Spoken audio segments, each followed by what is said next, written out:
Mesdames et messieurs, bonjour. Nous sommes le lundi 22 février. Vous êtes bien dans votre émission Yeewu Leen, tout un programme qui vous attend tout à l'heure.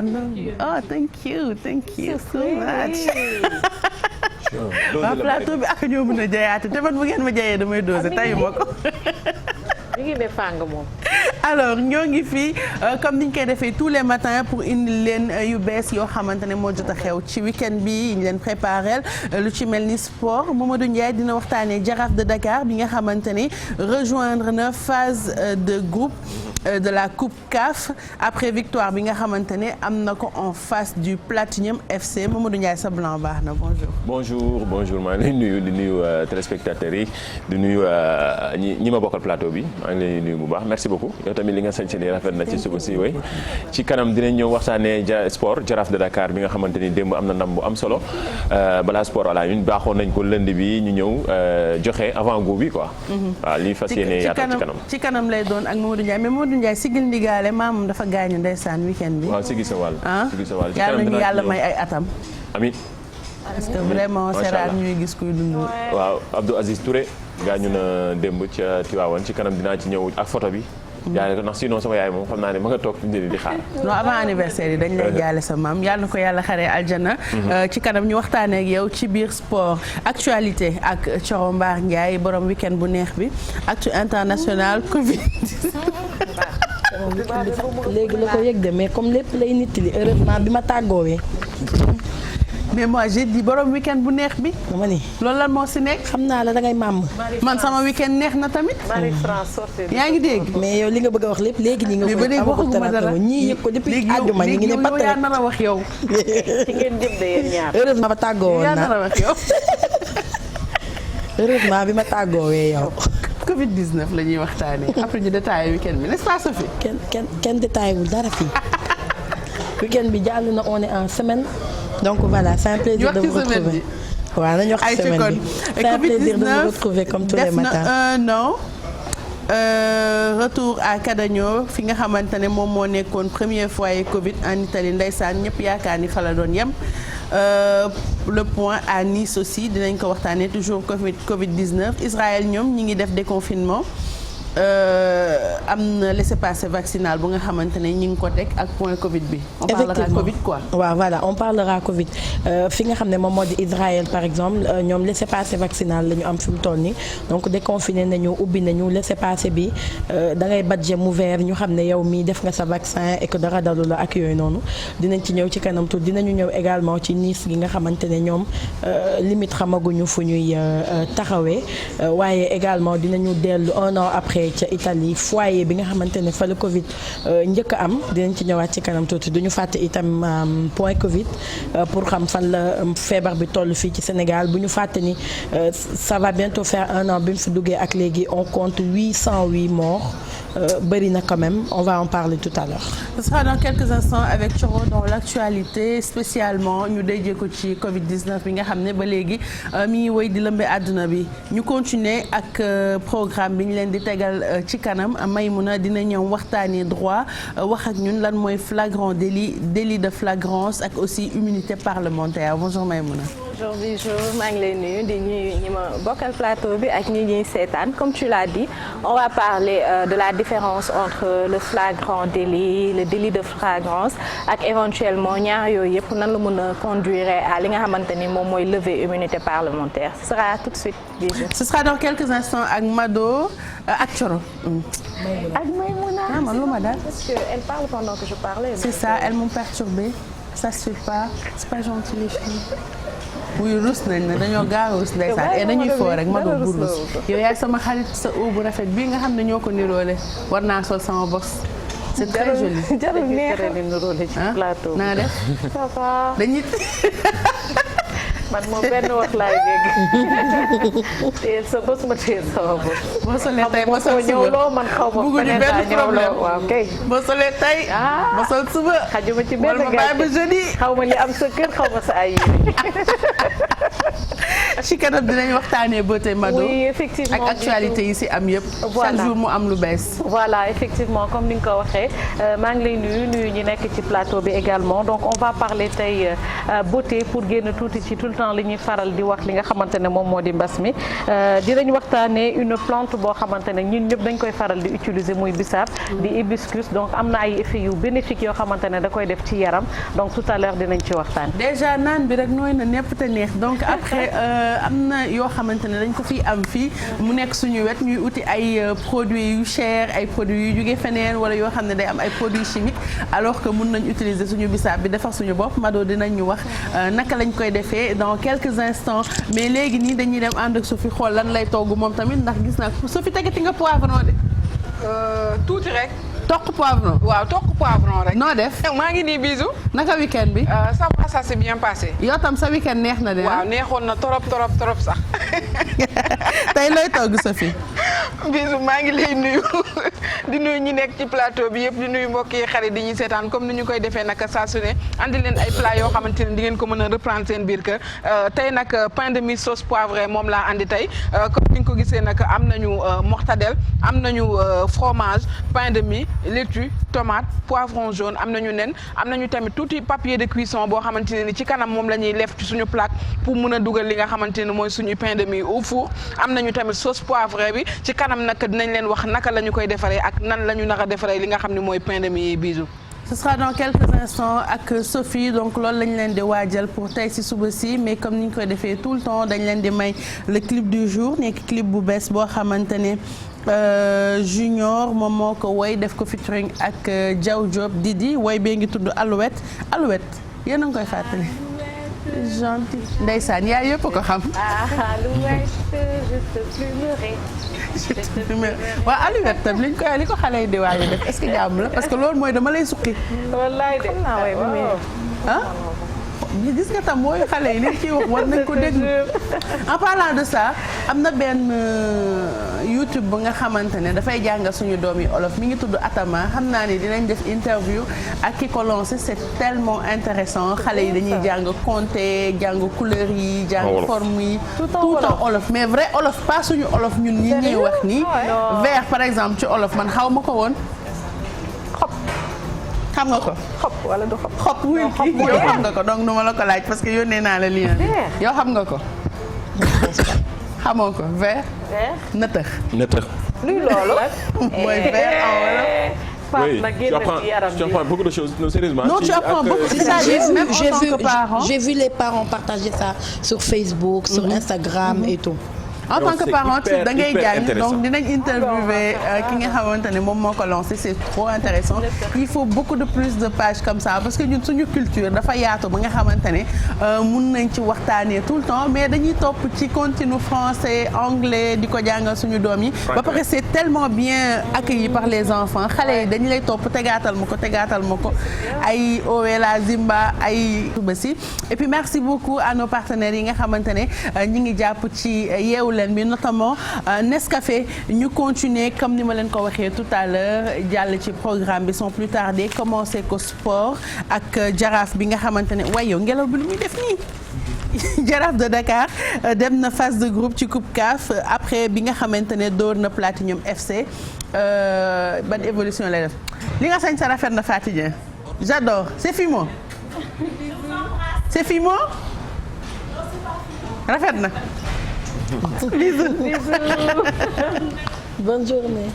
léegi Mamadou Ndiaye njaal ci sport bi comme nuyu nañ Fatou ba pare rituel la ci yeewu leen bi la bokk. waaw ci la bokk mais mu nekk ndam lu am solo démb fële ca stade Lat Dior bu Thiès ci kanamu Augustin Senghor ak kii di Jacques Anouma ñi nga xamante ne ñaari candidats yi fas yéene bokk ci élection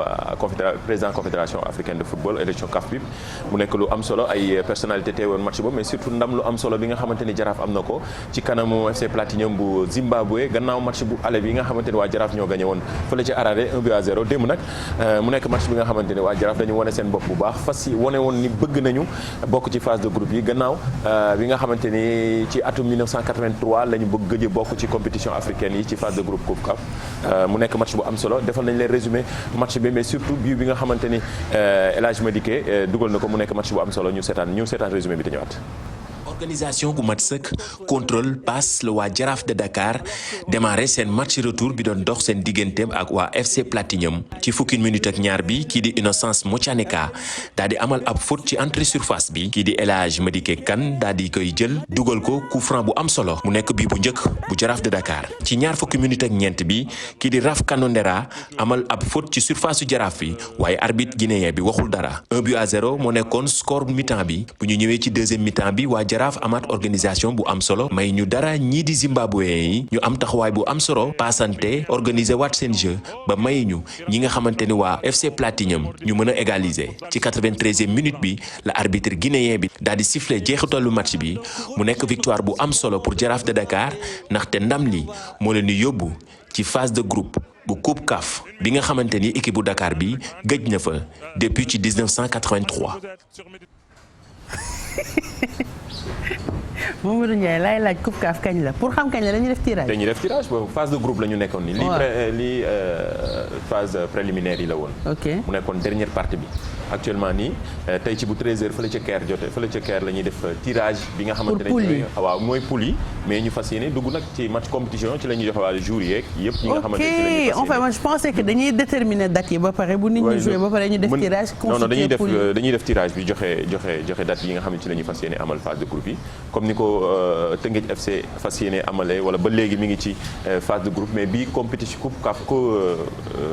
Ligue des champions africaine la bii nag ci coupe CAF la ñaari compétition yi bokkul mais toujours ci compétition africaine yi la parce que day wane ni suñu championnat mi ngi gën a góorgóorlu Sénégal at yi ñu génn nii yëpp amuloon ay club yi nga xamante ñu ngi leen représenté léegi boo seetloo canal sax day teg suñu match yi keroog match samedi bi ñu génne Teungueth FC ak waa Espérance de Tunis gis nga ko ñëpp seetaan nañ ko canal di gën a fësal suñu joueurs yi suñu championnat bi di gën a war a gën a am solo image bi vitrine bi nekk na lu am solo loo xamante ni te loolu dafay baax ci footballeurs yi parce que day permettre ñeneen ñi nga xamante ne ñoo nag à mooy vitrine bu baax bi ndaxte bu leen permettre ñëpp bu ñu demee ba yenn médias yi nga xam ne actuellement nii dañuy yëngatu ci wàllu sport canal daf ciy wane boppam surtout miser ci Afrique bu ñu gisee ni yenn club yi ay club sénégalais yi ci participer suñu fierté la ndaxte d'habitude dañ doon toog di seetaan club dëkk naar yi seen club yi ñuy gën a fësal seen bopp voilà gis ñun sunu match boo ko bëggee seetaan foog nga dem stade mi ngi noonu mais léegi moom vraiment da ngay gis ni te comme que léegi match yëpp a yem amul Europe ak États-Unis ak fet lépp huis clos la ndax Covid bi donc match yëpp dañuy toog seen kër yi ñëpp di seetaan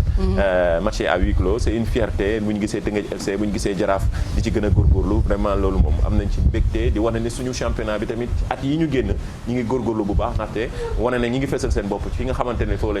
lañ leen di xaare muy ci compétition africaine kon mën nañ jàpp ni Coupe d'Afrique bi léegi mu ñëw fi ndax dañ doon wax souvent ne bu club yi baaxee équipe nationale bi day dëgg n'est-ce pas loolu de Père Laye Diop moo ko daan wax te loolu ñu ngi koy gën a fesal ndaxte ñii léegi amatuñu dara lu ñuy envier joueurs yi nga xam ne ñu ngi ci évoluer ci compétition yi amatul dara la ñuy envier ak joueurs professionnels yi ñu ngi gën di góorgóorlu gën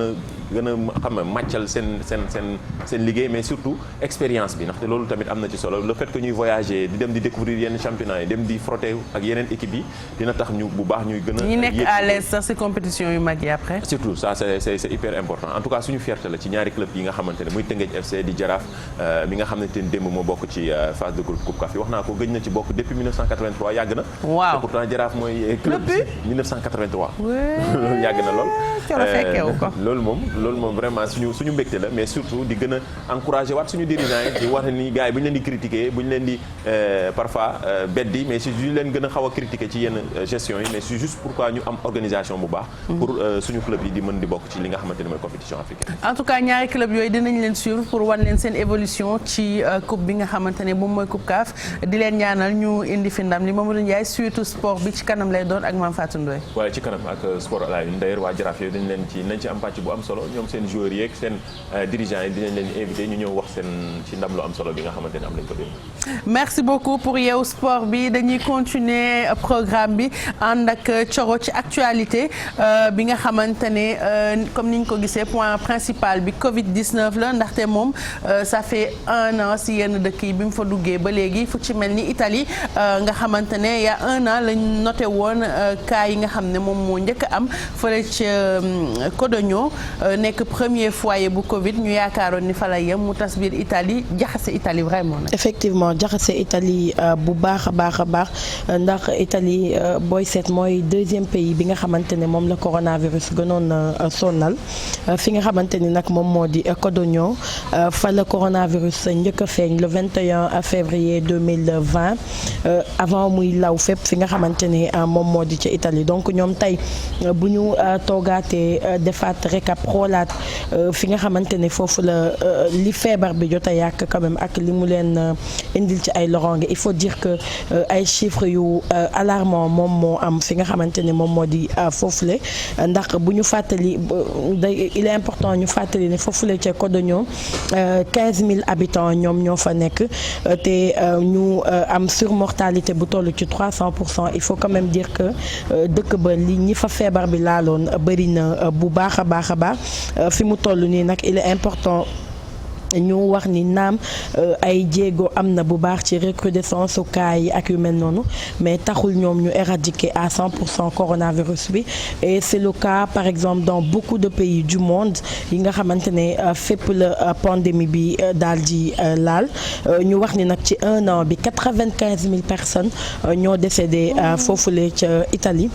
ci li nga xamante ne moom moo di Covid bi bijou ndax comme je l'ai dit tantôt Italie mooy deuxième pays bi nga xamante ni ñoom la pandémie à coronavirus gënoon sonnal. ba pare Coro ñoom j'ai l'impression qu'ils ont un problème de gestion par rapport au Covid bi y a des décisions yoo xam ne dañ koy jël tey suba ñu jël contraire aux décisions boobu ci toujours gestion wu Covid 19 bi ba pare dañuy ñëw déclarer benn zone ne zone rouge la. bu subaa ñu ne orange na ginnaaw suba vert na nga jékki-jékki waat retourner waat zone rouge côté économie bi c'est très dur pour nit yi nekk foofu. aide yi nga xamante ne nit yi war nañ ko partager. ba léegi y a un problème ndax nii ci biir Covid bi am nañu crise politique aussi lu kenn comprendrewul parce que on pense que nii ñëpp dañu waroon concentré wu ci Covid bi mais foofu politique bee ngi jaxasoo ku ci nekk bëgg a jël xaalis bi ut foo ko dugal donc c'est quand même grave lii xew. il faut dire que boo xamante ne yow la ñu wax ni yaay deuxième pays bi coronavirus bi gën a touché nga waroon xool noo ciy génnee mais dafa mel ni daal chaque jour day gën di jaxasoo. il faut dire que Covid bi dafa redistribuer waat carte yi à travers le monde parce que quand la pandémie a commencé en Chine il y a un an ñu bëri dañu foogoon ni xëj na bu ñëwee Afrique ñun ñoo ciy gën a lorulee ñoo ciy gën a sonn parce que amuñu moyen parce que oui mais on a 450 000 cas effectivement mais là on a vu que li Covid bi firndeel mooy que pays Afrique yi ñoo gën a xëj na maîtriser wala ñoo gën a am une bonne gestion de cette pandémie. Après nag xëj na li ko waral mën na bëri mais dans un premier temps lecture boobu noonu la ñuy def leneen li mooy comme ni nga ko waxee jàppoon nañ ne xëj na bu ñëwee Afrique ñëpp dee ñëpp sonn ñëpp contaminé ça n'a pas été le cas donc de la même manière tey dëkk yëpp dañuy tâtonner oui mais Italie comme tu l'as si bien dit ñoom seen tâtonnement dafa gënoon flagrant en fait parce que c'est vrai muy Afrique muy Europe muy Amérique amu ci kenn koo xamante ne quand tu prenais certaines décisions tu maîtrisais la maladie non tu maîtrisais non seulement pas la maladie li nga doon def da ngay njortu ne rek peut-être que c'était la meilleure manière de sauver tes populations et tout mais su fekkee ni ñenn ñi bu ñu jëlee décision par exemple dañ ko essayer pérenniser xool dans un certain moment ana lan lay joxe tey bu ñu nee Sénégal ñu ngi couvre-feu bu ñu évaluer dinañ ne couvre-feu bi kat lii la yokk wala lii la wàññi mais wax nga ko sànq Italie tey da ngay gis ñu wax fii zone rouge demain cette même zone mooy vert en moins d'une semaine yenn saa yi doo comprendre maintenant après il faut dire que du ñu am tous les éléments de réponse pour mën a xam ana lan moo waral loolu mais il faut dire que coronavirus moom ñëpp dañ doon tâtonner après da ngay tâtonner dara làmb daj mu baax xëj na nga continuer saa nga làmb du doon foofu. point positif bi mooy que ni actuellement commencé nañ seen vaccin même bu fekkente ne dafa amoon ci corps médical bi ñoo xam ne dañu bañoon ne duñ vacciné wu finalement ñu ne dañuy vacciné wu bañ ñu jox ñi ñu njëkkoon a vacciné première dose mais on espère que dinañ ci génn bu ñuy wax Italie on se sent concerné parce que xam nañu ne que doomu Sénégalais yu bëri ñu ngi fa.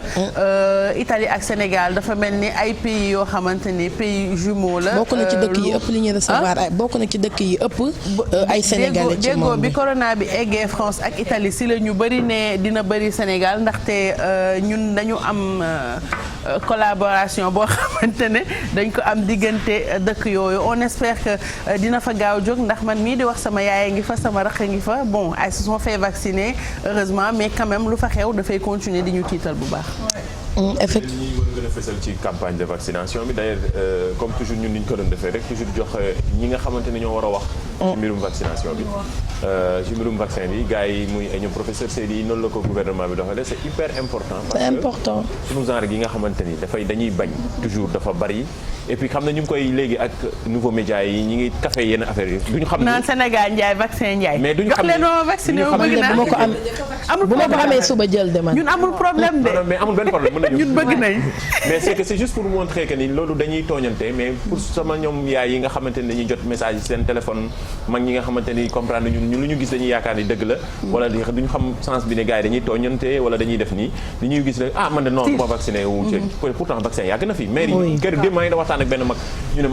vaccin yi ni mu fi yàggee sax dafa ëpp parce que amoon na temps yi nga xam ne ñun dañuy wax léegi ay effets secondaires. ñu ne amoon nay temps yi nga xamante ni boo tant que vacciné woo boo am effet secondaire duñ la mën a wax ni ne sa vaccin baax ku am effet secondaire ñu ne la léget bu mel ni dërëm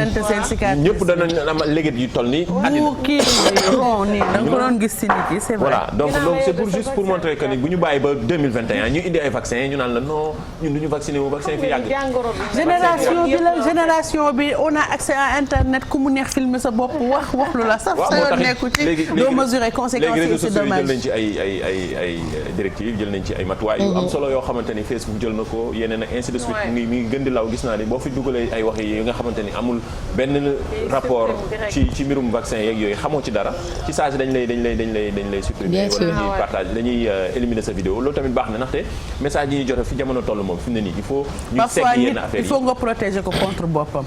dëgg la. foofu lañ toll. c'est hyper important. il faut nga protéger ko contre boppam ndax dina def loo xamante ne moom sax du am conscience. si waxee liberté lan la liberté ok mais yenn conséquences lay am il faut ñu mesurer ko aussi en tout cas coronavirus bi mi ngi continuer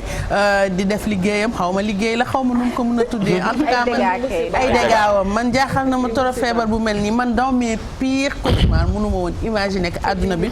dinañ toll fii ñu toll nii coro ñu def point Covid bi fële ca Nice. effectivement Nice ñoom itamit ay série de décisions la ñuy jël boobu ak léegi on attend d'autres décisions peut-être tey ci journée bi ci ni nga ko waxee parce que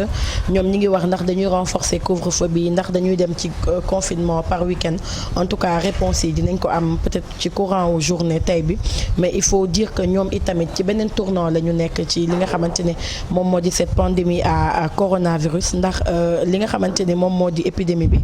daf leen sonnaloon bu baax a baax te fi mu toll nii ak souche bu bees bi ñuy wax ni dafa gën a am doole gën a virulente ñoom li ñu bëgg rek mooy gën a xool ana naka la ñuy saytoo ba li nga xamante ne moom moo di Covid bi mën a dellu ginnaaw ñu wax ni nag foofu la ca Nice par exemple taux bi dafay gën di yokk plus de 700 cas positifs mën nañ ko compter par jour donc loolu itamit lu metti la ci ñoom donc gis nga dëkk yi neex yëpp fi mu nekk nii Covid bi xoolul fu neex ak fu naqari dëkk yëpp tey ñoo am jafe-jafe ba nga xamante ni ku ci nekk rek comme on le disait tout à l'heure dañuy xool yan série de décisions la ñuy xalaat buñ ko jëlee mu nekk yi meilleur pour non seulement éradiquer la maladie sauver les populations mais également sauver l'économie de tous les pays parce que fi mu toll nii dëkk yi non seulement dañuy xeex ak feebar bi mais dañuy xool naka la ñuy def ba redresser économie yi parce que nit ñi boo leen toogloowee di nga xool naka la ñuy def ba ñu mën ci génn nit ñi am lu ñu lekk nit ñi am lu ñu naan et tout ça dafay laaj ay koppar donc ne serait-ce que pour ça dëkk yëpp ils ont besoin de sauver li nga xamante ne moom moo di seen ay économie donc décision yu bees yi ñi ngi koy xaar peut-être ci courant wu journée tey bi ngir rek ñu mën a xam fan la ñuy mujjee mais en tout cas li autorités yi waxagum mooy ni que la tendance elle est pas du tout bonne donc ñoom il faut que ñu jël lépp loo xamante ne série de mesures la pour mën a sauver bu baax dëkk bi surtout cas yi nga xamante ne day gën di élever foofu ca Nice. ba pare renforcement du couvre-feu bi peut-être dina am quelque chose de bien ndax boo xamee ni yow temps bi nga am bëriwul di nga ci jéem a dox ful la dem ñibbi. mu wàññi rassemblement parce que souvent dañuy xalaat ni que voilà bu ñu defee couvre-feu guddi gi la corona bi est-ce que du wàllante bëccëg bi est-ce que du guddi gi rek lay wàllante mais man à mon avis bu fekkente ne yow sa temps gàtt na di nga xool li gën a ñor nga dox ko daw gaaw daal di ñibbi balaa couvre-feu bi di la. loolu sax moo gën a tax ñu bëgg leen tëj par exemple week-end yi parce que autorités yi wax nañ ni li ñu seetlu mooy que week-end yi pratiquement ñoom ñëpp dañuy génn ne serait-ce que week-end bi rek 22 000 cas de contamination la ñu am xam nga loolu dafa bëri c'est pour dire que ñoom ci li ñuy profité génn dajaloo jaxasoo dañuy raakaaju bu ko defee ñëpp chippendoo virus bi en même temps. waa Nice dafa neex dafa neex dëkk bu neex la. dëkk bu neex la moo tax. boo tëjoo week-end semaine bi yëpp nekk couvre-feu bu week-end bi jotee danga naan naa profité toj fi. moo tax it 22000 contamination lañu ñu am. ngi doon temps yëpp France ñu ngi doon wàcc. ci depuis bi ñu commencé seen vaccin yi du France rek en Europe en général. ñu ngi doon wàcc ci ba yenn statisticiens yi génnewoon chiffres yi expliqué lan moo waraloon wàcc bi ak surtout vaccin yi tamit effet bi muy commencé def parce que ñu ngi commencé tamit di évaluer xool tuuti. mais xam nga toujours affaire yi du ñu ko maîtriser à 100%. donc évolution la ci yëpp boo xoolee mois de mars depuis mars en Afrique wala au Sénégal mais avant bi mu commencé dugg ci pays européens ba ni mu yegsee nii toujours affaire yi day évoluer nit ñi sànq yéen a ngi koy wax da ngay jógee ci étape bi ñu jàll ci leneen jóge ci étape bi jàll ci leneen. et puis relâchement yi c'est partout. Nice par exemple week-end bi 4600 verbalisation la ñu am ci non respect du couvre-feu. c'est pour dire yëfu nit la en fait amul tubaab amul chinois amul sénégalais nit ñi dañu sonn en fait. c'est humain dama doon seetaan benn reportage boo xamante ne benn xale bu jigéen Uber la yor day daw guddi gi bi ko journaliste bi filmé am na 6 personnes yoo xam 6 courses yoo xam ne jël na ko ay nit yu doon jéem a dem feet barrage police bi leen dëpp ay nit yoo xamante ne dañuy braver couvre-feu bi ak interdiction de sortie bi ñu leen laajee ñu ne bu ñu leen jàppee ils vont assumer et payer l'amende. ah oui mais parce que dañu sonn en fait. kon dinañ am fu ñu ne parce que week-end bi aussi maa ngi doon. non ci kër yi en fait day am ay soirées privées yu nit ñi di organiser ci kër yi. te yooyu boo demee ci la contamination bi di ëpp. waaw j'imagine fan la jóge fan la jaar ngeen contaminé woon te Covid bi gën a continuer di. j'imagine parce que man si week-end bi maa ngi leen dégg aussi ñu naan Marseille ñu ngi xoolaat ba xam duñ ko dugalaat couvre-feu. parce que seen taux de contamination dafa multiplié par 4 par rapport à taux national bi. donc je me dis après c'est un ras-le-bol général. les gens ils sont fatigués. j'espère que vaccin bi dina def effet. moo ci mën a régler ñu vaccin Ndiaye moom na egsi comme Ndiaye lañ ko sant la ne Ndiaye ni ñu ko vacciné wu. ñun pare nañ. pour dem ñu vacciné Sénégal mi ngi dugg ci mi ngi ñu ngi koy yóbbu ci région yi. ñu ngi koy yóbbu ci région parce que demain lañu war a commencer. mais beneen bi ma rey mooy itam photo président de la République bi ñu ñëw taalal saako ceeb bi ne ku lekkoon ci ceeb bi di nga vacciné. non ça loolu mooy ñun ñëpp ci nekk. ñun ñëpp a lekk ñun ñëpp a vacciné. ñun ñëpp ci nekk donc. mais loolu dama tardé. xam na gars yi dañuy. waa ji da fekk ma liggéey. xam nga gars yi dañuy jël internet bi di ko tooñante di ko mais parfois dina baax parce que ñi dina xaw a stressé c'est de l'humour ak yooyu mais parfois ñi nga xamante ni mooy toujours ci communication bi ñi nga xamante ni damay jël exemple toujours waa sama ñoom yaay rek mais ñoom ñu leen mais yaakaar duñu xam ni que c'est de l'humour aussi dina am ñu ko mais dafa am ñoo xamante ne amuñu sens de l'humour luñu gis dañ naan dëgg la ak ceeb bi moom de toute façon loo ñàkk a am sens de l'humour xam nga ni lekk nga ceeb Sénégal étranger sax lekk nañ ceeb masamaa na sénégalais ceeb bi moom tout le monde va se vacciner dañuy tooñante xam nga parfois ngay gis parfois ñu frustré wu génn daaneel mooy gis nañ ay vidéos yu ñuy partagé naan ñii di ñàkk ñii di daw ñooy dañuy tooñ rek c'est parce que fii contexte bi toll la fii kii toll mais ñun ñëpp xam nañ ni communication bi ñu war a defal donc ensemble mooy ñun ñëpp ñu gën a mën a sensibiliser xool ban méthode lañ war a mën a jaar ba nit ñi xam ni vaccin yi ay defuñu ko pour ay tooñante defuñu ko pour ay lu sérieux la quoi c'est juste defuñu ko pour wax ni lii lu bon wala jublu ci lu bon kenn amul intérêt wu faat sa population Diouf Sarr mi ngi naan maa ngi gis ci journaux yi Diouf Sarr naan ku ko bëgg balaa 2022 dinañ la vacciner ma ne ko 2022. sori na ñun vacciner man nañ la vacciner suba. mais ñun daal sax fi yàgg. nañ ko nuyu Diouf Sarr. waaw ndax waaye ñu lay nuyu. ñun ñëpp bu baax di waaye yeewu leen nii ak waa TFM. mais parce que dañu xam ne moo ñu sauvé. waaw ñun d'accord nañ dama xam non yow tamit. yow dañ lay vacciner. man tey ñi nga xamante ne bu ma man ñi nga xam ne tey bu ma feebaree non parce que en fait man personnellement après tu es protégé si loo xamante ne boo amul vaccin amoo protection donc vaccin day am effet secondaire comme vaccin yëpp comme médicament yëpp si àdduna bi am na effet secondaire yi ça varie d'une personne à un autre am na ñoo xam ne dañuy vacciner wu jug dem am na ñu mën a am fièvre am na ñu mën a am bouton c'est très normal loolu sax sori na bu ma feebaree ñi may dem dama leen wóolu ces mêmes médecins ñoom ñoo nekk ci hôpitaux yi man dama gëm ni bu vaccin yi amoon lu ñuy rey professeur Bousso da koy wax bu amoon lu ñuy rey professeur Seydi da koy wax bu amoon lu ñuy rey leneen ak keneen ak keneen da ko man dama ko gëm parce que tey bu sama bopp métier ci ñooñu laay dem quand c'est ces personnes là qui reviennent nous dire vaccin bi moo ñu mën a faj man dama ko gëm dama ko gëm kan moo am on se calme là tu vas te vacciner elle viendra se faire vacciner mais kan moo xel bu utiliser sa xel rek kan moo am xalaatu faat sa population. kenn franchement mais par contre, au contraire le vaccin il soigne pas il est à prévenir. Oui, comme tous les vaccins. noonu la comme tous les vaccins. comme tous les vaccins tey rougeole bu fi amatul. wala protéger la loolu rek la fajul. wala par exemple so nga ni paracétamol lan suñu beneen chroniqueur bi. yàgg nañu fii daal ku bañ a vacciné bu demee boo feebaree bu demee hôpital. loolu boo gisee tey su dalee xale benn garab yi koy wax ñi ngay wax vaccin yooyu ñu ñoo créé. tuberculose boo gisee tey gisatoo ko vaccin yee tax donc vaccin FM mooy prévenir pour nga bañ a dem choper ji maladie bi te ñun nag on préfère prévenir que guérir. donc ñu saat encore une fois ñun ñu ngi lay nuyu bu baax pare nañ ñuy loxo ñuy ñëw ci ñu. on va faire vaccination en direct sax. voilà ñu filmer ko en même temps mu nekk en direct ngeen gis ne def nañ suñu vaccin wala ñu jël exemple Israël ak Coro parce que ñoom dem nañu ba nekk instant yi di déconfiné te rax ci doole dañu teg benn laissez-passer vaccinal c'est-à-dire boo vacciné woo mun nga dox say soxla ak laissez-passer bi nga xam ne dañu ils ont repris les entraînements ñu bëri kontaan nañu démb ci retrouver seen ay salles de sport ci seen reportage yi tu vois les enfants dire j'avais hâte de retourner à la piscine te loolu lépp vaccin moo leen ko may donc ñoom déconfiné nañu dem nañu ci li nga xamante ne moom moo di laissez-passer vaccinal laissez-passer vaccinal boobu nag du dara lu dul li nga xamante ni moom moo di non seulement boo defee vaccin bi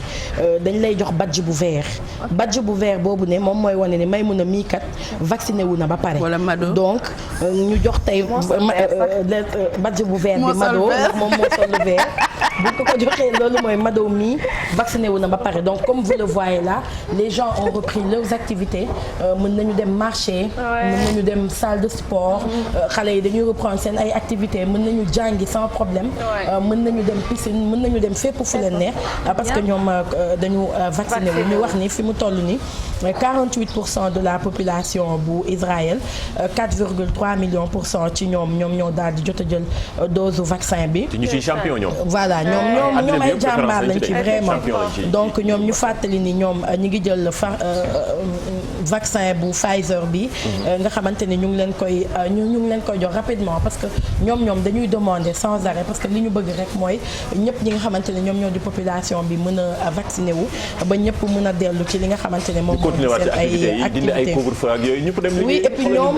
ils disent que bi ñu utilisé am na 85% d'efficacité. mais xoolal ñun ñun actuellement nii xoolal ñi nga xamante ne dañuy ñafe guddi gi lañuy liggéey ñi nga xamante ne ñi ngi jaay guddi gi ñi nga xamante ne aussi ñi ngi liggéey ci tourisme bi surtout événementiel yeneen ak yeneen lépp toog yooyu yëpp évaluer ñu impacté ñi nga xamante ne impacté na leen mais moo tax bu ñu yokkee couvre-feu bi day sonal nit ñi danañ leen woy mais pourquoi pas donc nañu dem jéem a xool nu ñu amee kopparu jëndaat yeneen vaccin sax bu fekkee dañ koy jënd wala ñenn ñi. wala ñu cotiser sax ñun sénégalais chaque sénégalais def 1000 francs rek. loolu dañu la dégg moom. cotisation bi cotiser. ñun ay impacté lañ ba pare. 1000 francs bëriwul ñu jàppale ko suñu président ne ko lii ñoo la ko jox pour jënd ci vaccin yi. mais loolu du ñu wàññi dara. mais juste ñi yoon tamit dama leen xalaat parfois nga toog nga jékki-jékki nga xalaat ñi nga xam sénégalais bi nga xam ne loxoom jotul ginnaaw. ñuy góorgóorlu d'habitude guddi mais lu may wax ji bi souvent ma ni ko santal yàlla parce que am na ñoo xam ne tey añ ak reer amatuñu ko ndax Covid bi moo leen ko teg dañ doon liggéey peut-être guddi gi wala fi ñu doon liggéeyee am na ñu bari ñoo xam ne seen entreprise yi dañu arrêté nit am na ñoo xam ne fay nañ ba mënatuñ fay ils ont arrêté am na ñu wàññi salaire yi ba 70% ñi 50% donc ñi nga xamante ne dañu impacté dafa bari solution moom il faut ñu trouver ko ensemble comme waa Israël nii ñu def nii bu ko defee corona gaaw jóge ci àdduna bi point Covid bi ñëw na. point Covid bi ci kanam tuuti rek. ñu xaar tuuti minutes waaye il est 10h04. ay 10 ak yooyu lay génn. ça se voit que tu t'es bien reposé. ça va. te beneen aspect bi ci côté Covid bi mooy. xam na dañ naan nit ñi la ñuy waxee lim ñi faatu ci Covid bi. parce que c'est vrai lim ñooñu la ñu wax officiellement. ni ñii nooy lim bi ñi nga xamante ne ñoo faatu ci Covid bi mais ñi nga xamante ne aussi Covid bi rey na leen indirectement entre guillemets. indirectement ñooñu mooy ñi nga xamante ni dañoo feebar duy seen yoon nekkul ci Covid. mais dañuy dem ci hôpitaux yi duñu am place wala dañuy dem ci hôpitaux yi dootuñu am mën xaw ma nu ñu koy waxatee li ñu leen war a mën a toppatoowee duñ ko mën a toppatoo parce que ñi nga xamante ni ñooy gérer ñi nekk ci hôpitaux yi mooy médecins yeeg yooyu ñi ngi ci mbirum Covid beeg yooyu donc am na ñu am ay feebar yu nga xamante ne da nga war a dem rendez-vous régulièrement ci sa médecin à un moment donné les médecins pouvaient plus les recevoir malheureusement xam naa si ñoo xamante ne dañ si ñàkk seen bakkan bari na ñoo xamante ni même bu dul directement indirectement Covid bi rey na la si seen rendez-vous c'est les victimes indirectes du Covid nga gis nit yu feebar yoo xamante ne nii dañ koy war a prendre en charge rapidement soxla appareil respiratoire du ko mun am mu ñàkk bakkanam donc il faut vraiment qu'on trouve de vraies solutions face à cette maladie ndax sonn nañu waxuma Covid moo leen rey mais ñu ñëpp constaté nañu dëj ni mu bëree décès ni mu bëree ñun ñëpp ku ci direct indirectement boo waxal semaine bu nekk ñu ne la dim même bu dul après lu ñu lay laaj lu ko daloon nag yooyu même bu fekkee du Covid indirectement dañ naan la woy mu ngi woon hôpital pourtant mais naan nga situation ñëpp a ngi koy dund donc ragal a dem ndax Covid bi ba faatu donc situation yu métti la situation bu métti la bu ñu xalaatee ñi nga xam ne ñoom seen yoon nekkul sax ci Covid bi ngi ànd ak seen wér gu yaram xam na dañ naan pour xale yi la mais xale yi tamit de yàlla Covid pour mag ñi la loolu la ñuy wax nañu parce que dañ naan mag ñi lay gën a sonal mais xale yi tamit de financièrement sonn nañu mag ñi xale yi même bu fekkee dañuy dund de seen dund gi xanaa li boppam lu ko jaay li ci xol la jóge nañu wax mais dama ne xam na ñu naan Covid mag ñi ñi ngi xale yi financièrement sonn nañu damay ragal seen dund gi de sax parce que day am loo gis day am ay dégâts collatéraux. Modou Ndiaye. moom duma ko mën baal ma rek. dama leen wax dëgg la dëgg la naan mag ñi di sonal mag ñi naan mag ñi dëgg la Ndiaye ku nekkul mag rek nekk jeune rek naan garaawul mag ñi lay jàpp mag ñi lay jàpp mais damay ragal de xale yi wax mag ñu ëpp leen tamit ñoom ñi teel a dem bàyyi leen fi souci financier bàyyi leen fi ak seen souci financier mag ñi demuñ seen sax mën nañoo toog waaye gune yi souci yi ñor Ndiaye crédit waxal nga yàlla c'est-à-dire crédit këru jeune yëpp nga wax ni mais dëgg la xam na moo tax nag jeunes yeeg fi ne nii ñëpp a war a mën a bool amatul ay mag ñeeg ñëpp ñu booloo rek kay xam doo Covid bii mu jeex ku ci nekk dund mag ñi dund mag ñi dund am seen gudd fan ak wér toog seen kër gi mën a wér ndaw ñi am lu ñu yóbbul mag ñi mag ñi noonu ndaw ñi am lu ñu mën a yóbbul mag ñi dëgg la de li nga wax dëgg la de xaalis amul de Ndiaye xaalis moom amul balaa nga koy xam nga wàcc fii buntu télé bi boo génnee problème yi ñu lay tegal yëpp sax bu leen sori yéen seen biir rek waaw ñun bàyyi ñu solo solo bu leen sori comme sonn nañ ba bu leen sori Ndiaye seen biir rek ñun dañoo sañse nii ba toog yow su ne nii bu amee jooy xol assumer sa bopp nga bañ bul maa sunu mais géej ñu bàyyi ñu sagal suñu bopp ma ne ko ci géej jooro bu ñu sagu nag dañ sagal suñu bopp ma makki yow yéeg suñuy taloo bàyyi ñu sagal suñu bopp Ndiaye damay waxaale donte ñaari 1500 laa amoon sama gàtt waaye doggu naa ni benn téeméer bi dama la koy may ci li nga wax ba pare sax da sama ngeen ko war xol a da jaxal cee sedd dañ ko war a jaxal 1000 francs yi ma am 2500 la moom laa xëyee téeméer bi may joxe nga léegi benn téeméer ki raxas oto bi kon jox ko ci des kon yow doo des daal 250 ngay laal junni bi ma dese war cee daw lundi ba àjjuma dinaa la da nga koy jaxal dinaa la jaxal foog nga jaxal ko man yoon naa ñaari 1000 francs 2000 yi dafay déedéet 3000 di nga jox kii 1000 jël 1000 may ma déedéet noo taxaw xaaral man yoon naa ñaari 2000 ak 500 ak benn 5000 ak beneen 1000 francs dina baax ba léegi ma egg 10 000 waaw yaa ngi nii su fi yor na 500 moom mii di toog di joxe sañ sa ba jeex di joxe exemple ñi ci buntu bi ma ne ko bul sori dara ñëw na waaw 10 000 yi man sa fi ñëw na téeméeru sa fi ñëw na tubaab fakal la am téeméeru sa fi jaxal na la léegi yow xaaral Ndiaye surtout joxe na mbooloo mi yëpp téeméer bàyyi ñu jaxal Ndiaye yow nañ jaxal Ndiaye maamam dafa gaañu ma joxeel la maa ngi ci bu sufi bi téeméer ba jamono léegi nañ génnee capital intérêt réuni bi da ngeen tàmm joxe exemple jàmbur yow dëgg la wax de nii nii 5000 mu joxe jàmbur exemple de bàyyi ci bopp 2000 defal na téeméer yi ah yow am nga 10 000 ak ñaari 500 ay waay man matal naa 10 000 léegi yow xam ma jaxal la teew laa jox 500. jaxalaa leen ma 2000. yow Sophie ma jaxalaale la 2000 waaw. 2000. man téeméer yi ma ko waxoon. ma jox ko téeméer yi mu yaakaar ne après dinañ ma jox. léegi may mu ne yaa ko jox 500. waaw jox ma yow am nga junni ci cri du cœur. voilà cri du cœur. yàlla ñëw na lii. nga mën a jaay. 5500 ak 500 Sophie bi. 500 Sophie bi te li la jox nii am nga junneeg téeméer. wuyu ma li la jox pour yow ak sa yaay. métro jaxal nañ ko. ndax moom la papaam gars yi. waaw kay xaaj ko nga jox ko dëkk bi dafa métti. noonu lay mais mi ngi noonu c'est juste parce que ñi ngi tooñ ñi ngi kaf ñi parce que Covid bi lañ doon wax ñi mu impacté ñi nga xamante ne impacté yi bëri na trop foog ñu trouver solution ndax dañoo tàmm toujours suñu explication ñun ñëpp bu ñuy joxe naan mag ñi donte mag ñi la gën a sonal te ñi ngi gaañ mag ñi la gën a sonal certes oui mais ndaw ñi tamit financièrement amatuñu lu ñu yóbbu ci kër yi te à la limite bu ñu demee ba ci biir dañuy gën a sonn te bu ñu gënee sonn tamit mais déprime sax xaj na ceeg yeneen ak yeneen bëgg a faj soxla rek mënoo ko naqar weesuwu ko jërëjëf Mamadou Ndiaye ci cri du cœur bi bàyyi ma tegal la Jéba guy seddal soxal lu dégg am na 1 million de vues en une semaine. Jéba mooy du sax kii bi yaa sama artiste bi waaw mais mun a moo da koo bëggal boppam waaw sama doom la sama doom yi la cee bëri ay doom artistes yi mais woyam bi neex na torop ku nekk nga koy challenge def na 1 million de vues en une semaine les gens adorent ça on vous offre ça ñi nga xam ne ñu ngi dund kii bi Covid bi. Karabalik musique tam. après noonu laa fi def damaa mën a découvrir ay affaires dee leen ma topp. oui mais yenn saa yi découverte yu garaawaale. sa yoon newu ci déglu ma léegi la te bul détaillé bul expliqué. man li ngeen di wax yëpp Adja si est là pour régler notre Bijou xam ba ca day xam sax mais moom bokk ko sonal ak bu la bëggee loo def neex na. yow kon xam nga sama jikko Adja da koy fàtte de Adja da ko ne maman ça c'est quoi waaye yenn saa mu toog ba yedd boppam ne ma allo ma ne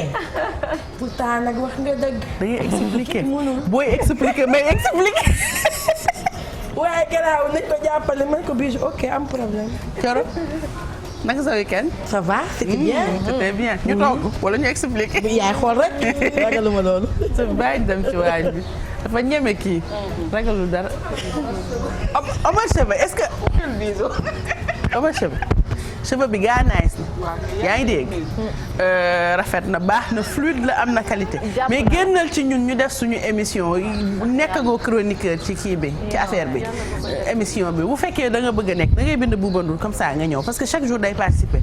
ku dugal sujet Omar am na participation yow li nga wax sa wax na ci. soo fi toogal da lay woo léegi nii. ah Omar am nga noo mel bàyyi sa fi mu toog. doy na waar mi ngi noonu comme ni ñu ko waxee woon sànq nag tey nag ay pain de mie lañ leen andil mais dañu ko fas yéene def ak li nga xam ne mooy sauce poivrée bi nag pour nga defar ko c'est très simple dama ko def teel a def nag à la maison comme ça bu ma ñëwee nag ma mën leen ko expliquer déjà nag da ngay jël benn oignon soo jëlee benn soble rek.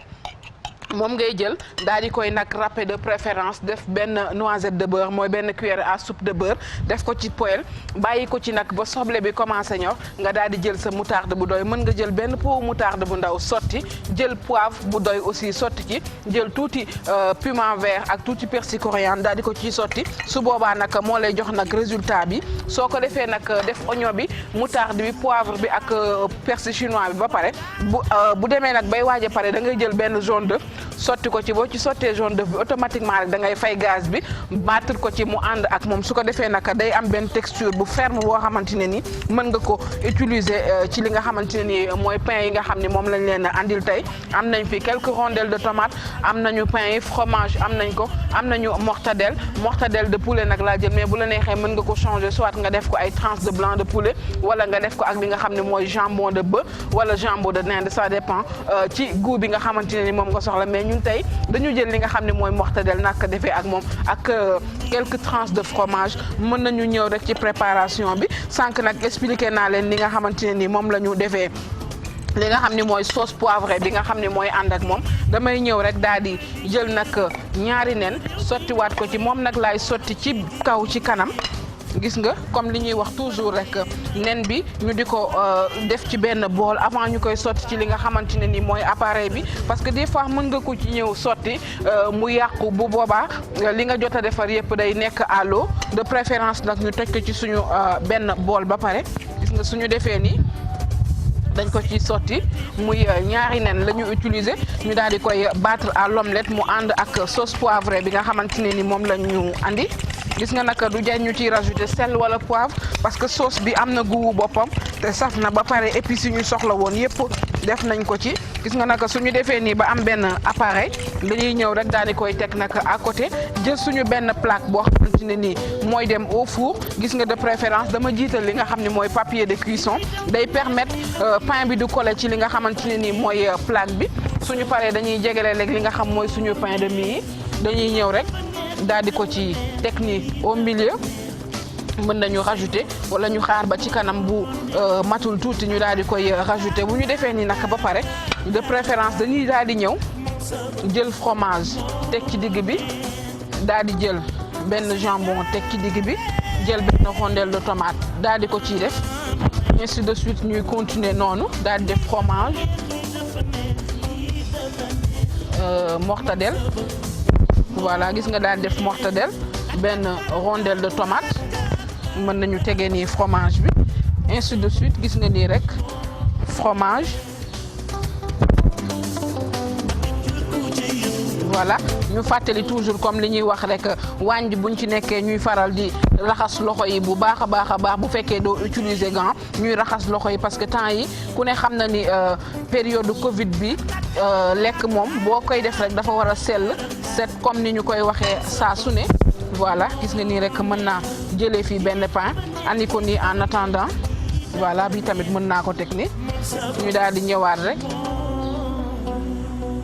jëlaat mortadelle moom it daal di dugal suñu paree jëlaat benn rondelle de tomate ainsi de suite jëlaat fromage def mortadelle suñu paree daal di defaat tomate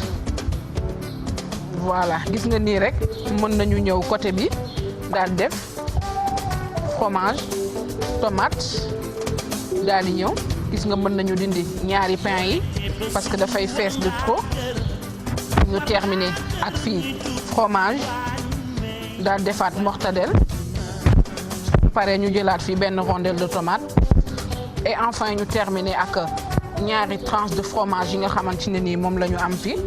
voilà gis nga nii dañ ko ciy def ba mu seere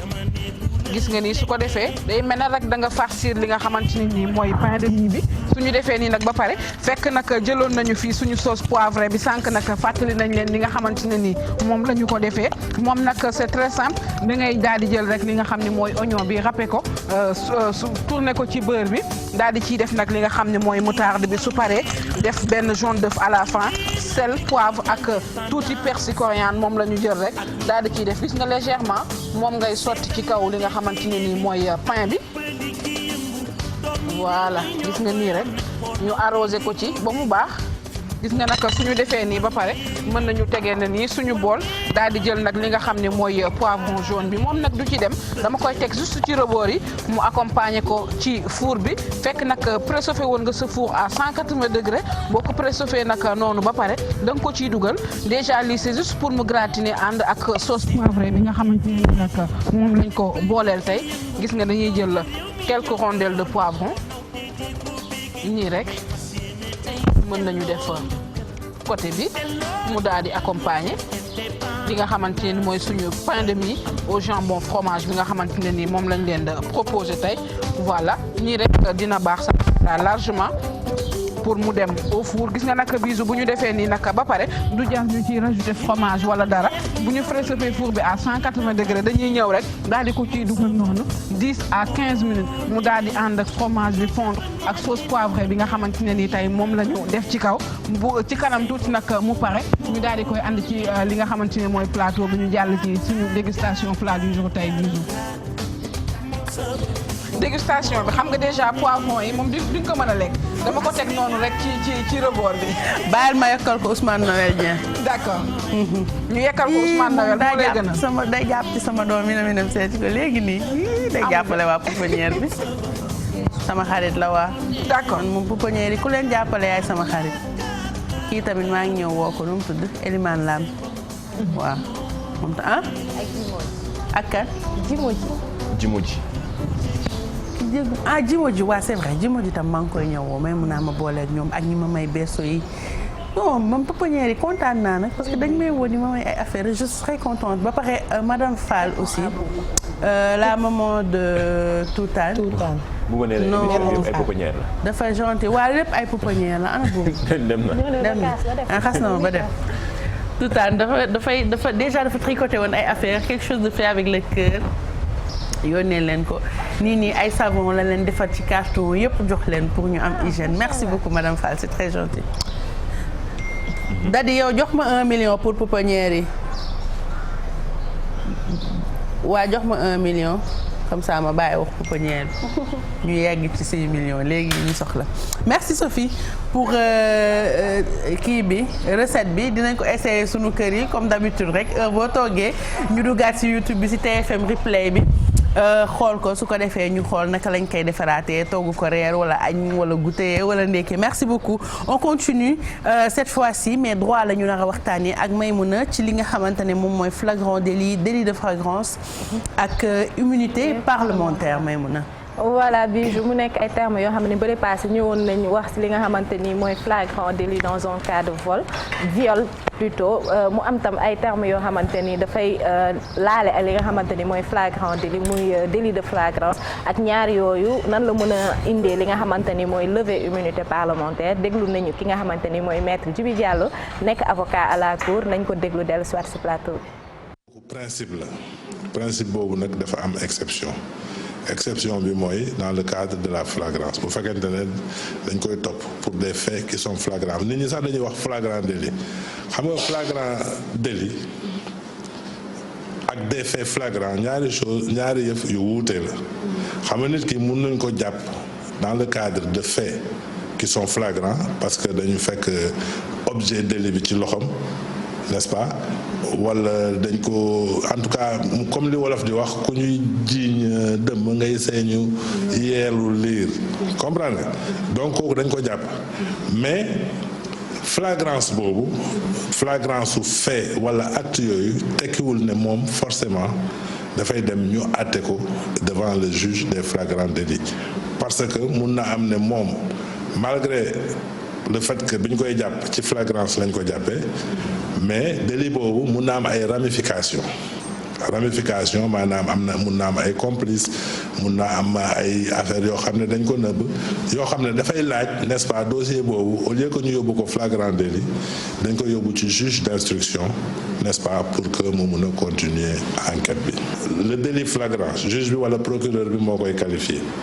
des faits qui sont flagrants aussi ay faits mun nañu flagrant mais am ay ramifications yoo xam ne tribunal des flagrants délits du ko àtte parce que bu ñu nee flagrant délit rek dañuy yaakaar ne tribunal des flagrants délits moo ko war a àtte alors que affaire bi mun na leeraay boo xam ne ci benn nit mais bañ a leer ci yeneen nit wala mu am nit ñoo xam ne dañu daw xam nga foofu am na flagrance mais ci ñi nga xam ne nekkuñu fi xam nga ñooñu dafay laaj n'est-ce pas ñu def enquête bi jéem leen a retrouver des éléments bu boobaa dossier boobu noonu malgré le fait que actes yi wala faits yi dañu flagrant dossier boobu dañ koy yóbbu ci juge d'instruction. immunité parlementaire dañ ko encadrer dafa am ay cas yoo xam ne n'est-ce pas dafay laaj ñu dem soit devant le bureau de l'Assemblée ou en session plénière pour ñu demander n'est-ce pas lever immunité parlementaire ou délinquant bi donc si mes souvenirs sont exacts parce que yoruma loi bi ci sama kanam bu fekkente ne dañu nekk en session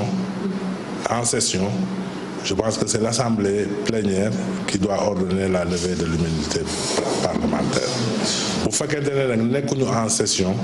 c'est le bureau de l'Assemblée nationale mooy statuer ci lever immunité parlementaire bi lu ñu jékki-jékki rek def lever immunité parlementaire il faut que nit ki commettre des faits yoo xam ne dafa laaj ñu dem de Assemblée nationale pour demander la levée de son immunité parlementaire maintenant une fois que son immunité parlementaire est levée moom dafay nekk toujours député mais protection bi mu amoon par rapport ak fait yi nga xam ne moom lañ koy toppee dootu ko am. di nga daw kay li kenn xamul lan la papa la patron la fii lay toog di ñu yemale. mais ñaan ba pare récupérer ko. kenn xamul ban xeetu ñaan amul fenn. Bouba Ndour donc amin si ñaan yi yàlla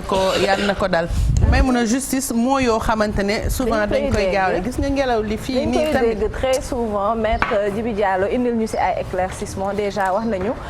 lan mooy flagrant délit comme ni mu ko waxee moo loxo ci poos ñoo xamante ne la ci fekk ay faits yoo xam ne mënoo ko nier délit de flagrance nag mooy loo xamante ni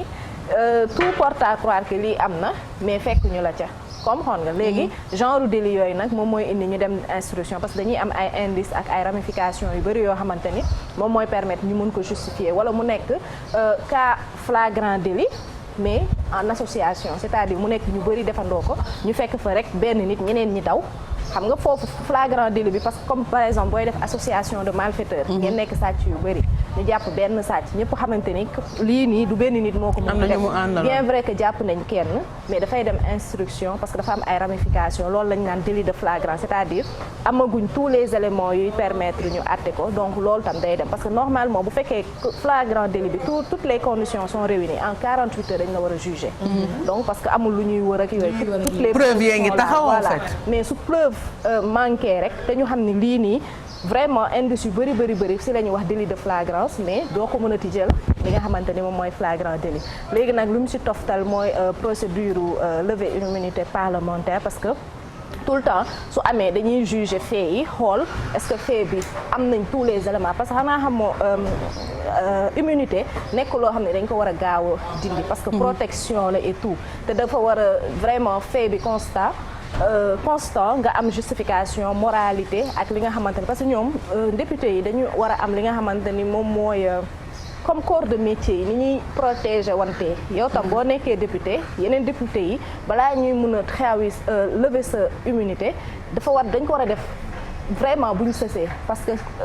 corps de kii bi solidarité amul beneen solution solidarité de corps bi genre dañu war a solidaire et tout mais suñu demee nag ba nga xamante ne affaire bi dafa nekk lu flagrant wala mu nekk loo xamante ni nit yi daal xalaat nañ ni lii nii vraiment il faut ñu juger ko si la ñuy dem si processus de levée d'immunité parlementaire bi bu boobaa nag dañuy def li nga xamante ni moom mooy commission ad hoc bi avocat yi koy constitué mooy majorité parlementaire bi certainement parce que c'est au prorata des nombres de groupes parlementaires su fekkee 3 la ñu am ku si nekk par rapport par exemple si on dit on a besoin du quart l'écart au prorata ñu xool groupe parlementaire bu ne nombre bu lay représenté looloo tax ñu gis ni que yeneen groupe yu minoritaires ils auront 2 représentants après nag bu ñu demee ñu def li nga xamante ni discuter xool est-ce que ça en vaut la peine après ñoom ñu voté léegi nag majorité bi bu ñu nee dañ koy di lever ñu lever ko bu ñu ko lever nag yow ak civil bi yéen a yem donc da ngay mel ni rek koo xamante ni personne normale nga amoo benn malaanu kiiraay boo xamante ni wër na la après nag tu vas répondre délits yi wala des délits yi nga xamante ni moom nga war a man buuba moo ma stressé ba xamatuma. non bu stressé grave donc du coup je suis un peu limitée. non mooy tuuma mi ngi mel ni nga mel ni seen man benn Mamadou Ndiaye rek dafa nga dem devant la justice quoi. voilà dem devant la justice. ba pare en fait lu koy gën a kii mooy. avant boo ko déggee balaa nga koy dégg day yàgg. mais parce que nekkul lu courant moom laa parce que député yi sax dañ ko doon bañ en fait di ko def parce que comme ni ma ko tey xam nga dañuy wax naan policiers yi dañu am solidarité de corps journaliste par exemple quand tu attaques un journaliste yeneen journaliste dañuy riposter parce que xam nañu kii donc député yi aussi dans le meilleur des cas noonu la daan nekk mais léegi nag dañu am ay majorité mécanique yoo xamante ni c'est soit tu es pour soit tu es contre alors que normalement ça ne devrait pas se passer comme ça et que levée d'immunité dafa war a nekk lu exceptionnel sur des situations yoo xamante ne vraiment elles sont extrêmes et tout. Gisoo j'ai entendu quelqu'un faire la comparaison la dernière fois naan Abdoulaye Wade li mu nguuru yëpp benn député rek la ñu jot a dindi immunité parlementaire am ak Macky Sall je pense que ñu ngi ci 6 personnes wala 6 députés yoo xamante ne muri nañu seen mbalaayu kiiraay maintenant après les nombres peuvent être importants ou pas li am solo rek mooy xëj na ñu xool ana naka la ñuy def parce que humilité ou pas aussi il faut rappeler que nul n'est au-dessus de la loi. Ça c'est important. La deuxième chose mooy ñi nga xamante ne itamit ñoom ñoo war a muri mbalaayu kiiraayu seen nawle ñu fexe ba ëllëg bu ñu xoolee nawle boobu du ñu rus. ñàkk rus bi nag li koy indi mooy nga teg yëpp ci dëgg. def ko te dëgg rek tax def ko en toute objectivité. bañ ko def affaire farfarloo parce que député yi nekkuñu fi pour loolu malheureusement majorité mécanique itam. bokk na ci lii nasaxal quelque part ni assemblée nationale di doxee c'est mon avis. Ça c'est personnel. loolu baax na mais man moom xam naa damay jéggi fi ngeen nekk nii yëpp demaat ci leneen rek. tey moom damay porté wu abi wu ñoom Bouba Ndour ci jàkkaarloo bi. joxuma leen boobu nii wala. léegi foo bëgg a def. non sànq lii Apulaay illustré nii mooy mën a baal ma rek. waaw c'est juste dans le sens c'est hyper important man sénégalais lambda bi lay calculer ñi nga xamante ni vraiment ay politique ak yooyu mais dafay am jokkalante ak justice dafay am jokkalante ak yoon lii c'est hyper important. may parce que lii c'est ton droit le plus strict. waaw lii te may mën a chaque jour da ñu koy waxal mais ni mu expliqué nii ak fi jamono toll. yii ni bëgg nañ di ko gën di leeral sujet yi di gën di ñëw su ko defee sénégalais lambda bi di xam lan mooy droit am lan mooy yoonam ndaxte yii nii c'est très simple. et puis te nit ki man sama genre gi dama ragal police ak yooyu bu ñu la jàppee patamee mën nga wax loo xamante ne moo lay dugal. mais c'est hyper important nga baal ma rek ci mais ñu détaillé ko benn par benn. voilà. Ne dites rien sans la présence de votre avocat. En cas d'arrestation, ne dites rien sans la présence de votre avocat. loolu moom léegi xam nañ ko. constitution d'office dafa am présence d'avocat pendant la garde à vue. ne participer maanaam sa avocat bu ñëwul. bul wax ndax mun nga wax loo xamante ne di nga dugal sa bopp. waaw sama genre gi ragal police bu ñu nee taram nga naan non du moom keroog moom commencé expliquer lu ne. et puis tu sais que ñoom dañuy am ay techniques d'enquête yoo xamante ni ils te poussent à enfin ils peuvent même boo bëggul wax dëgg dañuy am nu ñu lay poser question yi da ngay tontu sax yow wax loo xamante ni tu ne t'en rends pas compte finalement. ne participez pas à une perquisition c'est-à-dire bu ñu demee di xoolaat sa néeg wala di jël ay affaire ànd ak yow nga leen di wan wala di leen indiqué donc ñoom su fekkee par exemple ñëwal nañ seen bopp pour def seen liggéey nga bàyyi leen ñu def seen liggéey nga bañ a joxe benn indication nga taxaw xool ne déverrouillez pas votre téléphone bon peut-être loolu aussi lu bees la nouvelle technologie parce que téléphone yu bëri ci maanaam daal bul dindi sa code téléphone. Ne signez aucun PV sans la présence de votre avocat. Après moi je sais pas ce texte il vient d'où parce que man je me dis que policiers yi aussi par rapport ak li nga xam ni dañ koy am en tant que conscience mais ñoom dañ lay laaj sax ndax bëgg nga avocat wala déet bu ñu lay jàpp. Je pense pas que ñoom tamit leur permettre de te faire dire des choses que tu n'as pas dit parce que au-delà que nit ki bu ñu lay arrêté est-ce que dañ lay wax phrase bi ñuy dégg ci film yi tout ce que vous pouvez dire peut être retenu contre vous lors d'un procès. Si vous avez un avocat mun nga ko joindre sinon vous aurez un avocat commis d'office. Bon je sais pas. mais c'est juste ñun dañuy interroger spécialiste yi avocat yi ñu comme ni ñu koy defee mais c'est juste lii pour illustrer la woon expliquer gars yi j'ai vu ça gis naa gars yi di ko voilà mais non après ça vient de qui bul signer dara tamit c'est important ndax y a un film boo xam ne c'est basé sur des faits réels One Day See Us la tudd Netflix tegoon na ko ay xale la ñu jàppoon ci benn histoire réelle comment ça s'appelle histoire réelle parc New York ba non pas Central Park. Central Park. si c'est ça Central Park benn jogging la ñu gel buy de joggeuse la ñu rayoon xale ils étaient là par hasard donc ñu tànn ci quelques xale xool ñi gën a nooy bopp ñi ci gën a yembar ñi seen parents yi gën a ragal ñu garde à vue leen pendant 24 heures naanuñu demuñu toilette signaloo leen ay aveux yoo xamante ne ñoom gisuñu sax xale bu jigéen bi tëj nañ leen pendant des années avant test d'ADN seetal leen. waaw mais loolu non et ils ont signé. loolu mais après oui c'est une histoire vraie après ñu interviewé leen Oprah interviewé leen bi ñu wax mooy dañu wax ne erreur la oui extraordinaire mais c'est juste ay erreurs yi nga xam day am ci ñëpp dans la vie courante ci day exi mu nekk loolu li mu nekk exception bi d'ailleurs moo tax ñu def ko film mu nekk histoire li mu exception la loolu ñu yaakaar mais dañuy wax ne à l'image de moo tax tout le temps tu vois des personnes qui reviennent sur leurs aveux da ngay gis ni waxoon na lii ci PV bi après avec assistance avocat mu revenir parce que des fois tu n'as pas la portée de tes mots c'est-à-dire mën nañ la laaj dara nga wax da nga tiit sous la pression la faim la fatigue. man borom tamit bu ma nee xoo rek ma ne ko baal ma. mais non il faut pas faire ça. balaa dara di xew. après non parce que je sais en fait pas ak kii bi idéologie bi ñu am ci borom tenue la ñun borom tenue ragal lañ ci xam alors que ñoom ils sont là pour nous protéger pour ñu mun a respecter suñu ay droits. mais je sais pas xaw ma fan la loolu jógee ñun bu ñu gisee borom tenue rek parfois tiit la ñuy njëkk a def. ak intimidation parce que des fois. parce que policier la parce que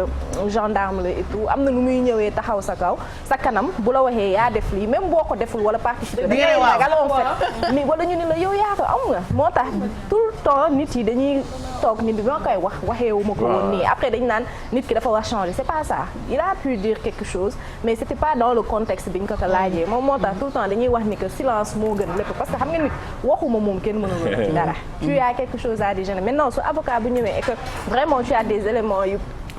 yu mën a contribuer à la manifestation de la vérité tu as l'obligation et le devoir de dire xam nan la ñuy liggéeyee avocat yi dinañ xam chaque mot booy poser ban impact la am lan moo tax ñu laaj la ko sur quoi ça peut t'induire et tout moi je pense que vraiment quand les gens le peuvent il faut s'assister d'un avocat maintenant assistance avocat boobu defoon nañ ko boo ko amul dañ lay jox commis d'office ñu ci bëri bëgguñu ko entre parenthèses parce que ils se disent que c'est des avocats yoo xam ne amuñu expérience wala peut-être ni ñuy jëlee dossier bi ak yow bu fekkoon da nga fay sa xaalis li mu koy jëlee après ça peut être des beneen aspect bi mooy c'est sur ñaata léegi maintenant 16 millions d'habitants et quelques ba xam na am nañu nombre d'avocats bi war mais mun nga waxal sa bopp man tey par exemple sama genre yi nga xamante waaw yéen sa xam-xam màcc mun nga dem procès tu n'es pas obligé de prendre un avocat yow mun nga dem ñu ni la est-ce que tu choisis de te faire assister nga ni non su fekkee li ngay wax leer na la tu n'as pas besoin de payer un avocat pour dire loo xamante ni yaa ko war a wax. leer na la mais en attendant c'est super important parce que ñii c'est des petits détails xam na keroog ñu fi doon wax buñ la kiiwee nooy taxawee ak. lu ma ragal moo ma raw moom. nooy kiiwee ak yooyu mais lii c'est toujours bien su ko defee ñi nga xam ne ñooy téléspectateurs sénégalais yi comprendre lan mooy seen droit lan mooy seen kii lan mooy seen du dara mais en attendant jamono toll la en attendant yooyu yëpp day sori. nañ jubal. dëggal leeral boo ko defee même buñ la jàppee yóbbu la boo waxee dëgg bi da ngay génnaat. dëgg la mais xam nga wax nga fi sànq lu njuróom njuumte wala dara. nattu day am waaw mais boo ko defee yow def fais ton devoir rek. oui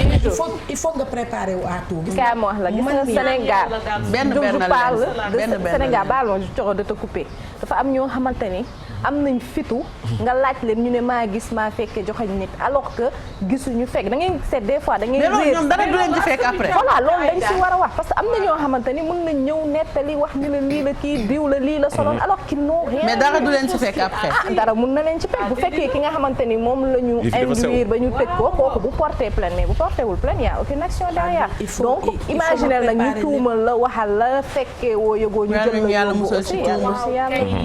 Sénégal boo utee avocat ñu ne yëfi tubaab lay def soo amee boo nee am naa sama médecin ñu ne yëfi tubaab mais dafa di loo xam ne du yëfi tubaab c'est-à-dire dafa bokk ci suñu vie gis nga man dafa am histoire boo xam ne dafa ma marqué ba nga xam ni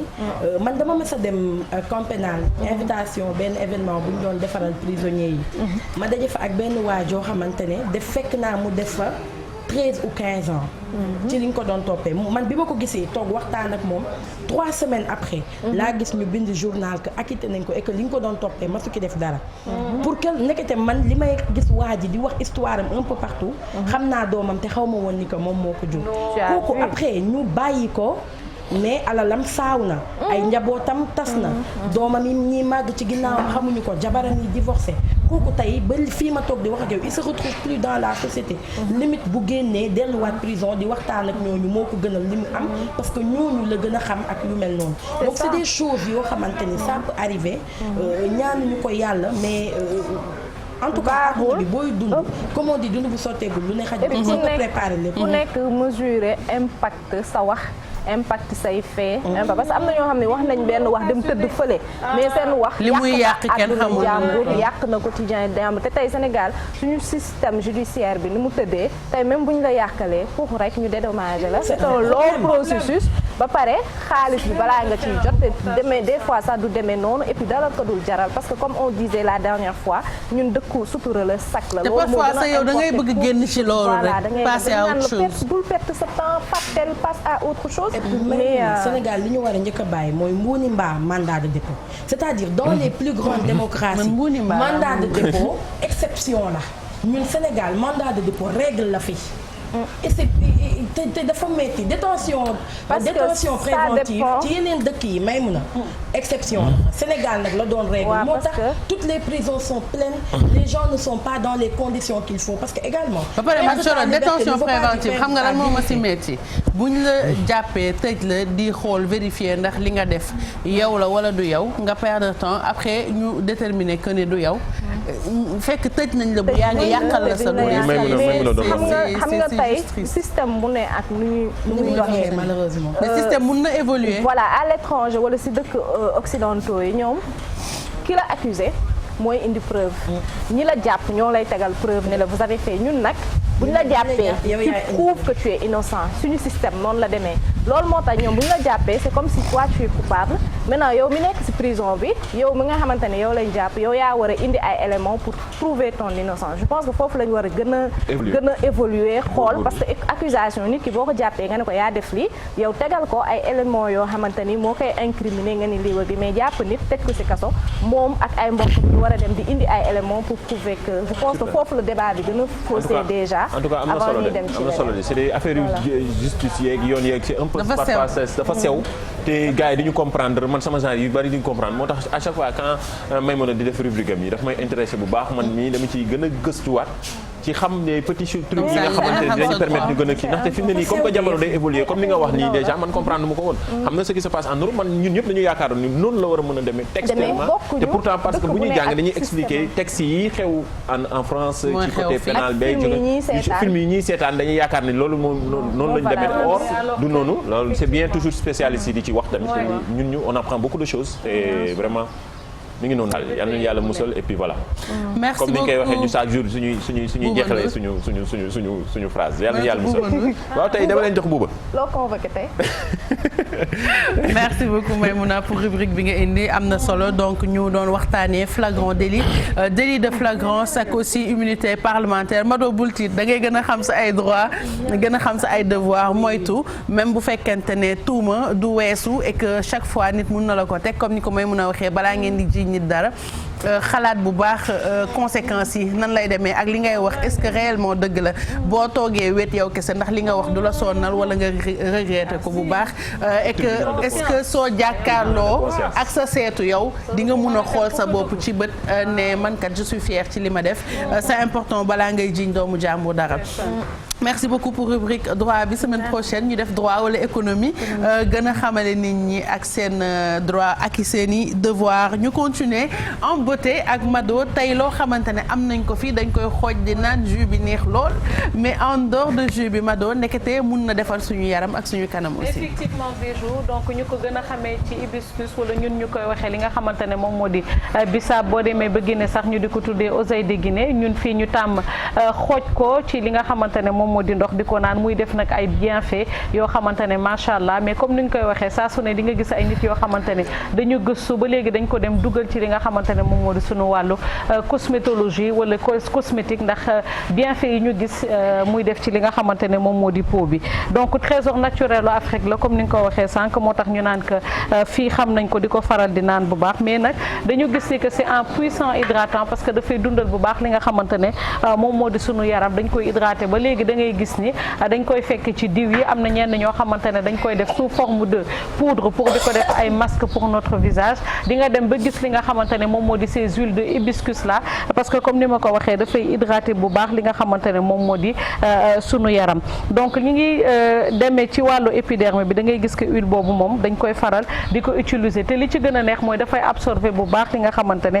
moom moo di eau bi te dafay nourrir de l'intérieur li nga xamante ne moom moo di suñu tissu boobule moo tax comme ni ma ko waxee ñu commencé ko di ko retrouver ci suñu yenn produits cosmétiques yi mu nekk aussi un anti-cerne boo xamante ne c'est très efficace pour les peaux très âgées mooy ñi nga xamante ne à partir de la quarantaine wala 45 jëm 50 ans jëm kaw baax na ñuy utiliser bu baax li nga xamante ne moom moo di cet hibiscus là wala comme ni ma ko waxee moom moo di bisaab bi parce que c'est riche en vitamine C ba pare dafa posséder ay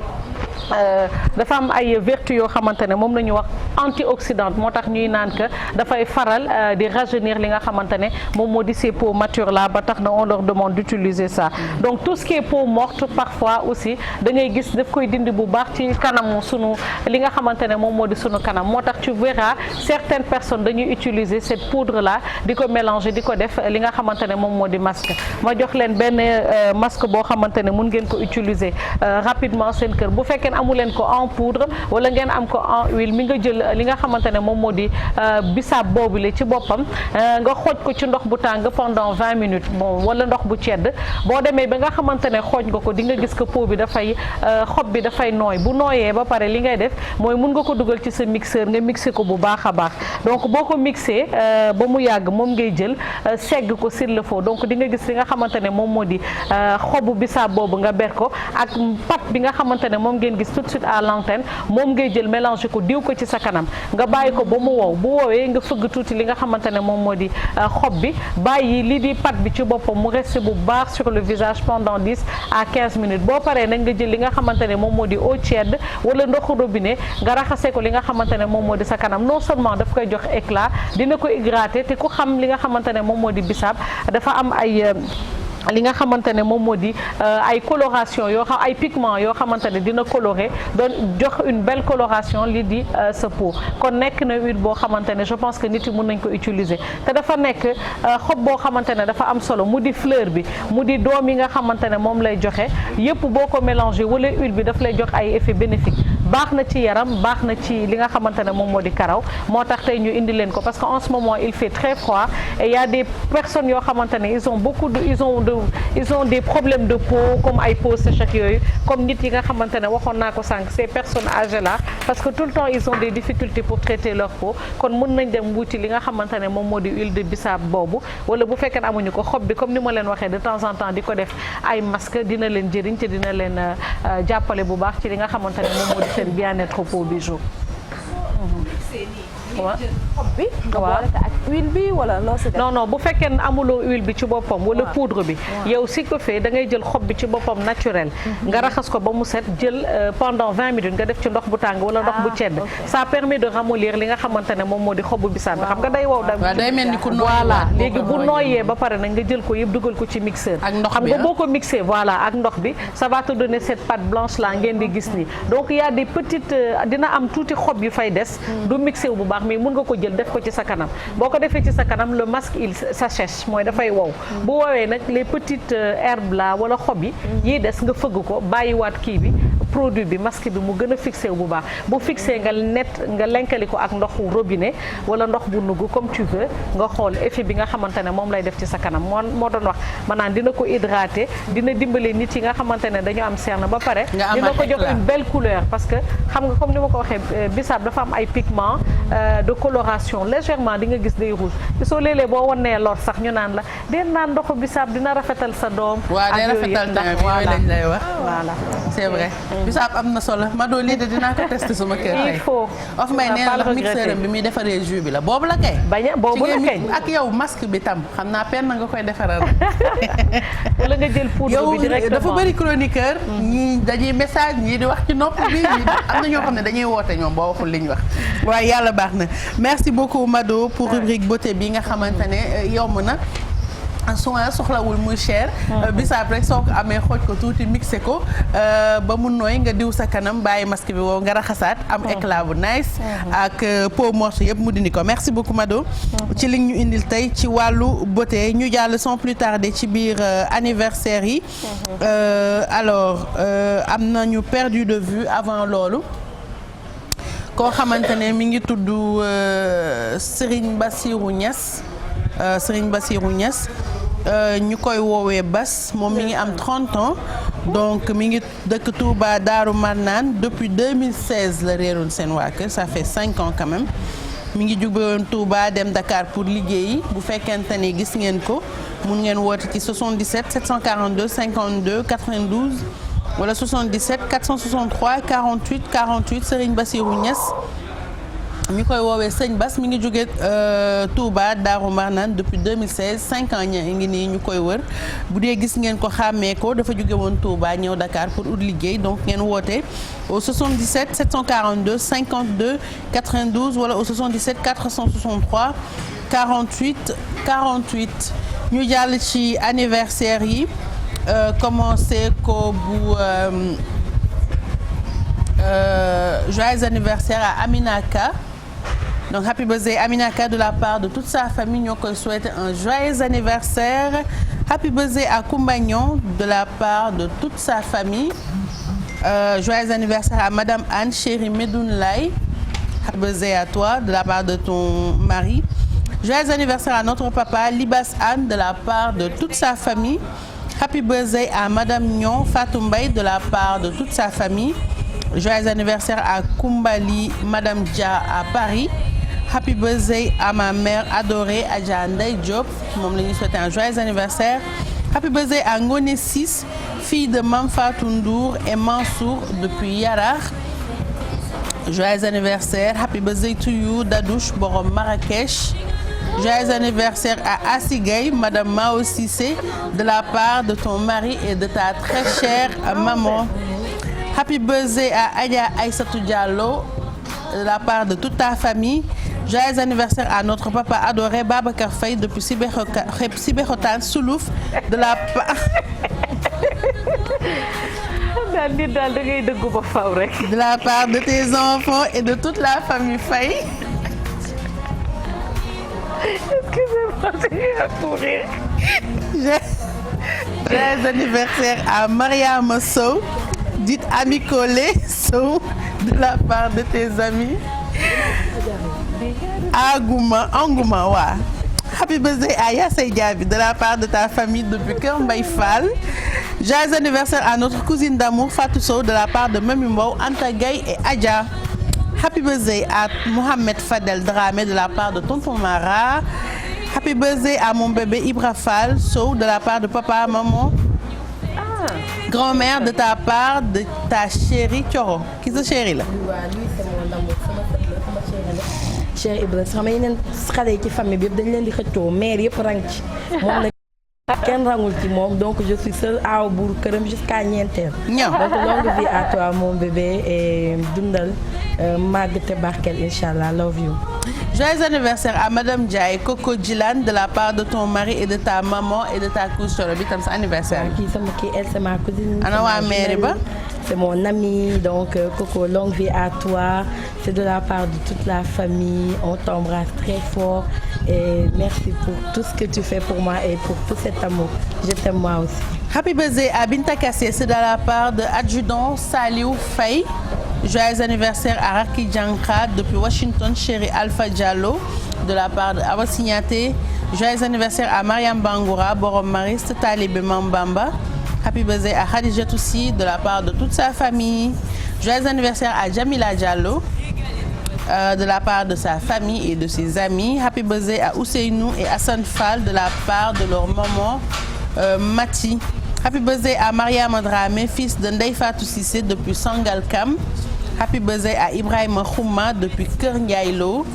Joyeux anniversaire à Amina Diallo de la part de ta maman Mben Baye et tante Djeynaba Seydouba. Joyeux anniversaire à Ya Oumissi de la part de sa maman, de ses frères et de Evatra. Happy birthday à Ndeye Ndiaye de la part de Oumi Ndiaye London depuis Gambie. Happy birthday à Fatima Touré depuis Wakam, Cité Batrin. Joyeux anniversaire à Bahaw de la part de Hawa Dioum. Bahaw, longue vie à toi. Woykat, artiste, comédien, acteur, jàppalekat comme ni ko Mamadou Ndiaye waxee. bindal texte yu bëri. il est non yow Bahaw li muy joué si film yi sax defagul lim Bahaw nga ngeen toog rek nii entre yéen. mooy def animation en fait il est trop chaud. il est chaud. parce que unanimité xam na yombul. mais moom vraiment mënuma wax am na unanimité. jege na ko mais jege na ko quoi vraiment ñëpp boo waxee dañuy def témoignage yu rafet ci moom. nit ku baax la di ko souhaiter un joyeux anniversaire ci domaine bu nekk secteur bu ci nekk loolu yombul quoi ci jamono Sénégal gii ñu nekk c'est pas facile quoi. ba pare dafa nekk nit boo xamante ne da nga koy gis nii muy dugg di dem après nga jékki-jékki gis ku nekk ni moo ma defal lii moo ma conseillé et ça bu bëri bu ñu defee dara dañ koy revendiquer maa def lii mais moom ce sont les personnes qui l'aident ñooy ñëwaat di ko wax mais il en parle jamais en fait je te dis kon kii mooy def lii yëpp. il est très généreux ba xam. je pense que li ngeen wax yëpp voilà en fait lii tax ma gën ko def sax je pense que ni ngeen seede nii yëpp je pense que tey seen waa kër dinañ kontaan parce que vraiment démb quand j'ai reçu Awa sama sœur la di chérie ma sama frère mais wax ju ne wax na ko kon yéen ñi nga xamante ne ci biti lii ngeen wax asatuma laaj ci biir këram parce que Awa daf ko sant gërëm ko te dafa am gërëmul waajuram bu jigéen li mu wax yëpp mënuma ko wax parce que liñ naan ko wax lépp nit da nga koy catu mais vraiment sache que Baxaw sa famille ñoom ñëpp kontaan nañu rawatina nag ñi nga am ci biti waaye fi nga soxee ko bokk ko ak di sa askan ci kàddu Awa Diouf mi nga xamante ne moom moo sa mag mi ngi lay sant di la gërëm ñoom Jibi et toute la famille kon nag yàlla na yàlla laf cet may la nga eggaleeg sa sago et comme li gars yi wax rek happy birthday à toi encore. Happy birthday encore à toi Baxaw longue vie à toi yal na la yàlla sàmm. happy waaw parce que tam dina la kokkali bu la gisee def la ay affaire xam nga ni boobu tam il faut ñu wax ko mais nous on t'adore happy birthday à toi. Joyeux anniversaire à ma grande sœur Ngoné Diouf de la part de toute la famille et de ton petit frère adoré Of Mbaye depuis Wakam am nga frère bu doy waar mais sama xarit la man. Happy birthday à Fatima et Absa Sène de la part de sa maman happy birthday à toi. ñoom yaay ak doom nañu donc Absa la. bébé Fatima Absa Sène ñoo bokk anniversaire ñoom ñoo bokk anniversaire démb la ko yónnee elle souhaite vraiment plein de bonnes choses à sa fille rawatina moom mi ko fob di yaayam moom itam. Happy birthday à Kalewad longue vie à toi santé et prospérité. Joyeux anniversaire. Alors le message c'est au nom de tes enfants et de toute la famille. Kër Yaay Dior Sall paix à son âme de ma belle famille nous te souhaitons un joyeux anniversaire maman dundal longue vie à toi dundal ba ñu lay teral every second we love you maman Kodou Diop donc joyeux anniversaire de la part de sa famille joyeux anniversaire à mes jumelles d'amour soxna Mame Diarra Bousso Ndour et Fatou Ndoye maman et papa vous souhaitent de grandir en sagesse avec beaucoup de bonnes choses mes amours donc voilà c'était tout pour les anniversaires du jour à moins que ngeen am seen ay anniversaire bopp sinon ñu tàggoo et puis bàyyi Amina Poté mu ñëw eggali avec le Yeewu Leen Plus. man de damay tàggoo souhaiter jaale waale famille Touré sama maam ndeysaan El Hadj Abdou Aziz Touré mi génn àddina démb fële ca Tiwaawoon denc nañ ko ci même jour bi di ko ñaanal yàlla xaare ko àjjana yàlla taas ñu ci barkeem may ñu ay fan yi mu am ko ñun ay sëtam yeeg doomam yi di ko jaale tonton Daouda tata Ndey Xaar famille Touré yëpp yaatu na ak tonton Guilé ainsi de suite Mara Star di ko jaale tonton Mara Star sama nijaay bu ndaw la di ko jaale aussi seen famille bi yëpp encore une fois yàlla woyofal suuf ci kawam taas ñu ci barkeem amiin yàlla nañu yàlla may ay fanam Mamadou Ndiaye comme ni ma ko doon waxee tout à l'heure ñu koy jaale encore une fois Mère Touré et puis yàlla xaare ko aljana inshallah waaw amiin ci ñaan yàlla taas ñu ci barkeem yàlla xaare ko aljana yàlla na rëcc li mu fi doon jaaree fii ci àddina jërëjëf ku la solal tey ayu xaaral ma joxe numéro téléphone am dinaa ko joxaat ci kii bi nu mu tudd ci li ci xew ci internet bi voilà ayu xaaral ma joxe numéro téléphone am rafet na ayu numéro téléphone 77 108 51 30 77 108 51 30 yu simple la nii quoi nii la ma def tey ci lundi bi encore une fois di ko remercier ayu c'est bien on aime maa ngi wane woo yaa ngi wane woo dans quelques instants nga ñëw ak Merry Beye heure bu baax bi li si internet après lundi tey kay so waa ji tiktokeuse bi lii à la demande générale nu mu tudd moom sax bébé naka. bébé mooy ki def voix. bébé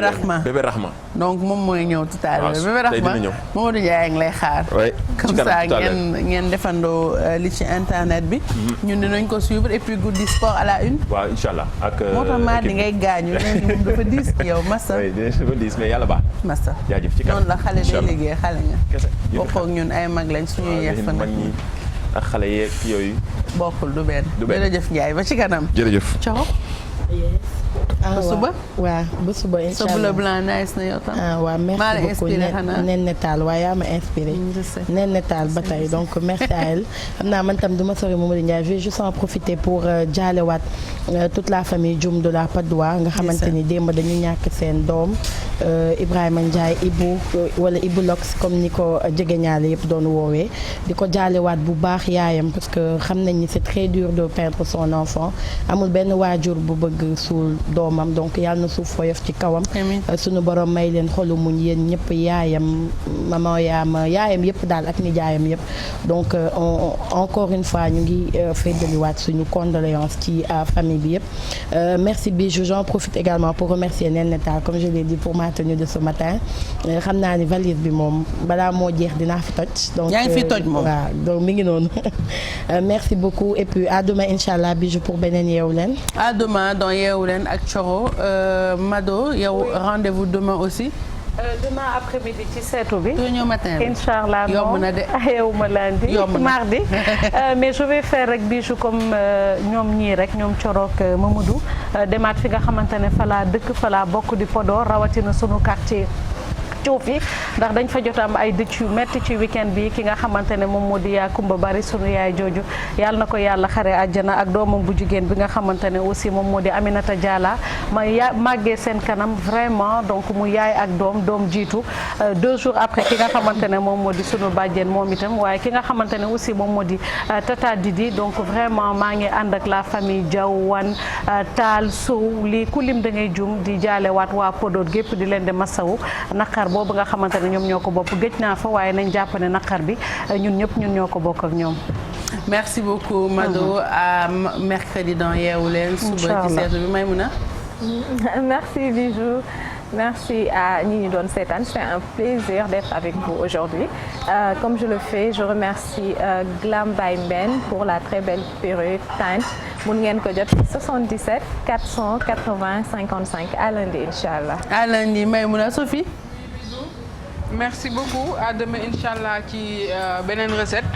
ñu yekkal rek Fatima Aïdara Séri daal di yekkal Aïda madame Yatassay yekkal aussi Ina Dem Ndiaye Rahma maa ngi koy nuyu bu baax a baax namm naa la lool sax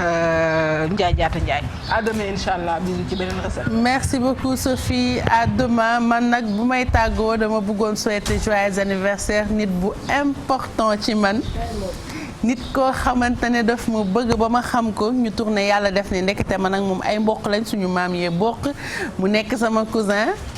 Baye Modou Kane Masataak Masayer Ndak taxawuma ba ma sentir ko liñ may ñawal li ma ko jox sax man daf may dépasser parfois mais lépp li ngay def yéene nga koy def donc ma lay ñaanal gudd fan wér yàlla fay la sa xol si man yàlla may la gudd fan nga dem ba Baye Modou Kane ñu koy dégg fépp ci àdduna bi waxuma la ay boutique sax mais franchise sax yàlla may la ko ci Afrique Europe fépp ci àdduna fépp fu ñuy dégg grand nom wu stylisme bi yëpp ñu la fay dégg te générosité bi ma lay waxal nii du man kese maa koy wax sumbulu buñ ko woowee mu wax ko bu ñu woowee ñeneen ak ñeneen ñu ñëw wax ne Baye Modou daf ma yàgg a taxawu et puis dafay bëgg nitam moo tax keroog bi ngay tudd ñëpp ñëw nañ wuy si la malgré couvre-feu bi nit ñi dañuy ñëw sax di daw mais sa baaxaay moom moo la ko teg donc longue vie à toi et encore merci pour tout yal na yàlla guddal sa fan lafal la ca dàqal la seytaane defal la loo gën a bëgg sa àdduna nga am ko et puis loxo bi gën a wér ñaw yi gën a nice merci beaucoup à toi Baye Modou Kane happy birthday et longue vie à toi encore. di remercier bu baax ki nga xamante ne moom ma jox cheveux yi muy Omar Cheveux donc moom slogan wam mooy satisfait ou remboursé perruque bi nice na 77 952 94 51 loolu mooy numéro bi mi ngi fële Pikine ci centre commercial bi merci beaucoup aussi à Adama Style pour la tenue mi ngi fii Ngor ci wetu stade bi donc son numéro c'est le 77 686 08 96 merci beaucoup à toi merci à vous de nous avoir suivis merci beaucoup équipe technique bi nu mu tudd Petit Pata Medoune Diouf ñoom Apulaay toog bu Serigne Fallou Libin si ndekki bi service sécuritaire bi dirigé par Père Assane chauffeur yi ñuy indi ñëpp merci à vous rendez-vous demain ci beneen Yeewu Leen ak yeneen thème